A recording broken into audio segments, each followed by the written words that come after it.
হাওড়া থেকে দুপুর 1:10 শক্তিপুঞ্জ এক্সপ্রেসে চেপে বসুন। রাত্রি 11:30টায় বারবাডি জংশনে নেমে চলে আসুন বেতলার লগ হাউস, সরকারি Van Vihar, private hotel park view. পরদিন সকালে কার সাফারিতে দেখুন সম্বার হরিণ, ময়ূর, প্রচুর বাঁদর, হনুমান, কপাল ভালো থাকলে হাতির দর্শনও মিলতে পারে।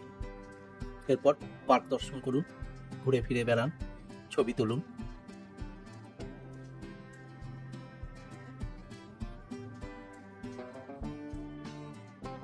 পার্ক দর্শন শেষে গেট থেকে বেরিয়ে এসে গাড়িতে জঙ্গলের ভিতর দিয়ে চলুন কমলদহ লেক দেখার জন্য। এটি কমলদহ লেক, গভীর জঙ্গলের ভিতরে বিশাল এক জলাশয়, বন্য প্রাণীদের জলপানের ঠিকানা।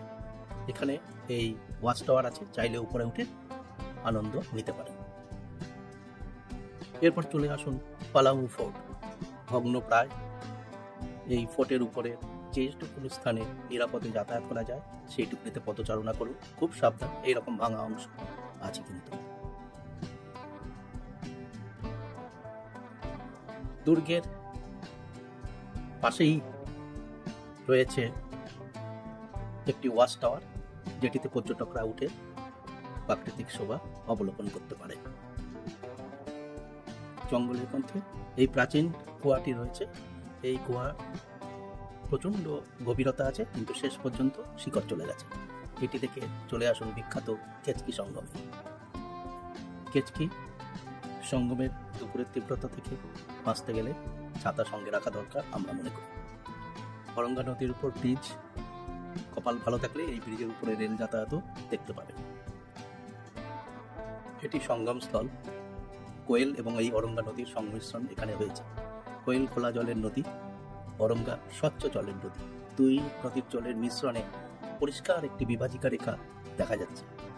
দুপুরের লাঞ্চ এই এসি ফ্যামিলি রেস্টুরেন্টে সারতে পারেন কেচকিতে। এরপর চলে আসুন আজকের দিনের শেষ গন্তব্য মির্জায়া ফলস।